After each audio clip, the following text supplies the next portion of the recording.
il accomplit sa parole. Amen. Moi, je crois que le message de ce soir est un message qui vient du trône de Dieu.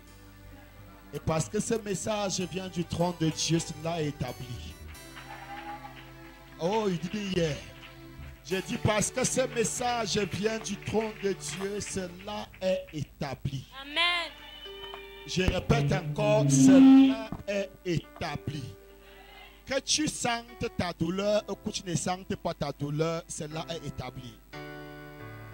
Ce n'est pas ton expérience qui authentifie la parole de Dieu. C'est la parole de Dieu qui authentifie ton expérience. Et la guérison, c'est quoi? Regarde, Bartimée. Quand Jésus a dit viens, il a jeté son manteau. Le manteau là, pour ceux qui ne connaissent pas, le manteau là était la licence. Non, on appelle ça en français permis. C'était le permis de mendicité. En Israël, tu ne pouvais pas devenir mendiant sans être ordonné. Oui, oui, tu ne peux pas être mendiant. Puisque dans les pays où on aide tellement les pauvres, les aumônes, il y a des faux mendiants qui s'infiltrent.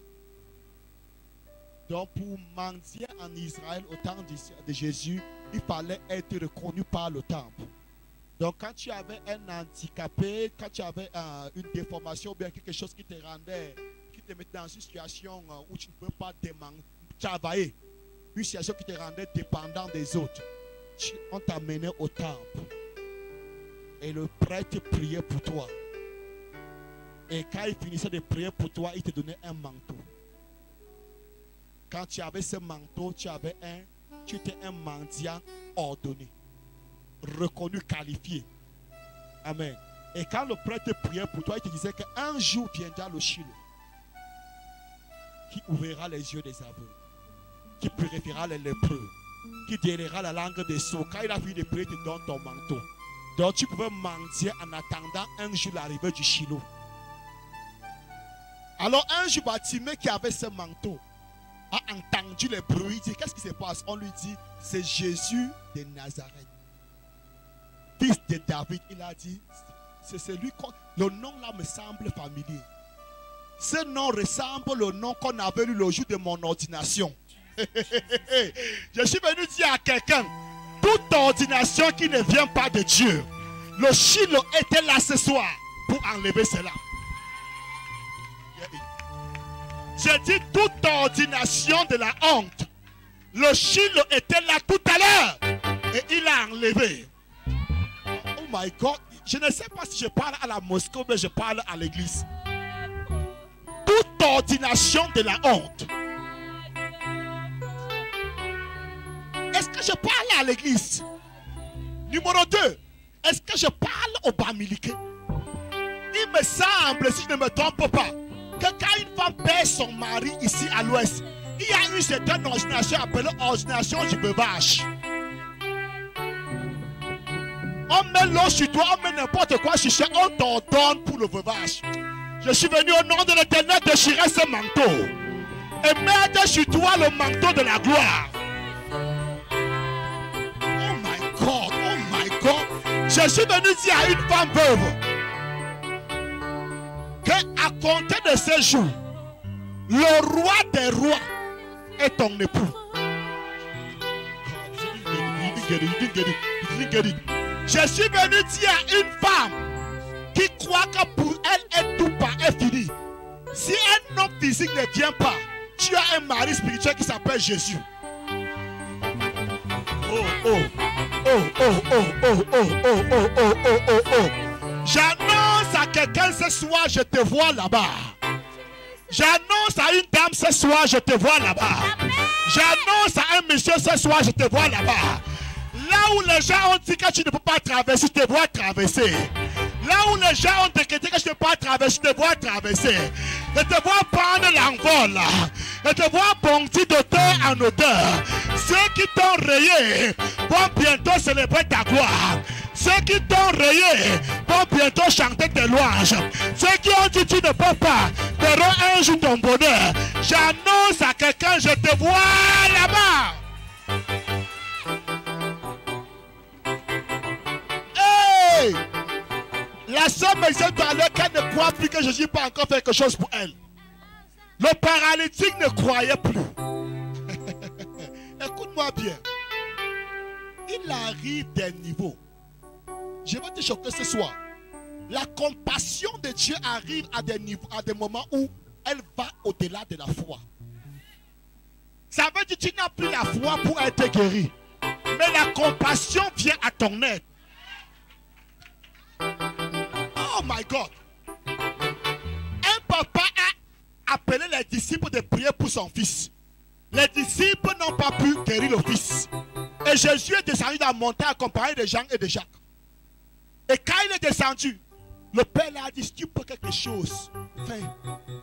Jésus a répondu à ces hommes, tout est possible à celui qui croit. Et ce père a dit non. Père, Seigneur, viens au secours de mon incrédulité. En d'autres mots, je ne crois pas. Mais je sais que tu peux quelque chose.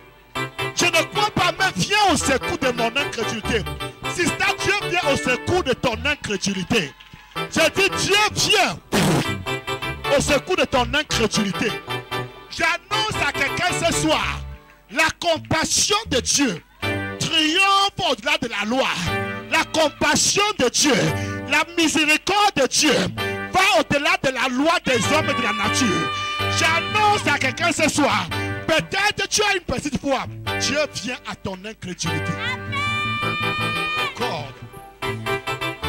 Dieu vient au secours de ton incrédulité. Cet homme couché à la piscine n'avait plus la foi pour être guéri. Mais quand Jésus est venu, il a posé la question, veux-tu être guéri?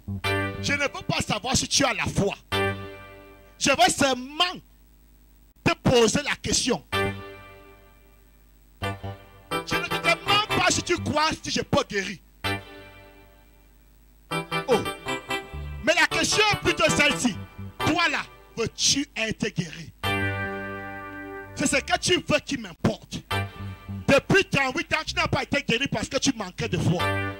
Mais je suis venu ce soir te dire, veux-tu être guéri? C'est aussi simple que dire bonjour.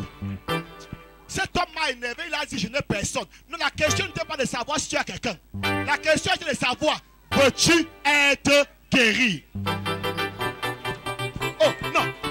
Je parle à une autre personne. La question n'est pas de savoir si tu as un frère ministre, un oncle gouverneur. Mais la question est plutôt de savoir, veux-tu être travailler dans l'administration? Veux-tu avoir ce concours?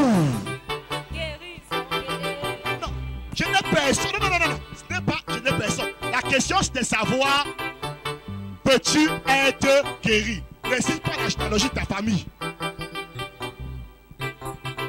Ne nous parle pas de ton père, de ton grand-père. Qu'il soit pauvre ou riche, ce n'est pas l'affaire du recensement. Ce n'est pas la généalogie. La question est plutôt, veux-tu cette promotion? Le Dieu dont nous parlons, il a pris un homme esclave. Qui n'était pas seulement esclave, mais encore prisonnier. Il le fait sortir de la prison. Et il lui fait régner. Et tu me dis que tu n'as personne. Il n'avait personne là-bas. Il n'avait personne là-bas. J'annonce à quelqu'un ce soir, les cordes de l'esclavage s'éclatent. J'annonce à quelqu'un ce soir, les cordes de l'esclavage s'éclatent. J'annonce à quelqu'un ce soir, il y a la liberté financière. J'annonce à quelqu'un ce soir, il y a la liberté matérielle. J'annonce à quelqu'un ce soir, il y a la délivrance maritale. J'annonce à quelqu'un ce soir, il y a la provision divine. J'annonce à quelqu'un ce soir, là où personne ne peut t'amener, Dieu va t'amener. Là où personne ne peut t'aider, Dieu va t'aider. Là où les gens ont dit pour toi c'est fini, Dieu va t'amener. My God. Quelqu'un acclame le Seigneur.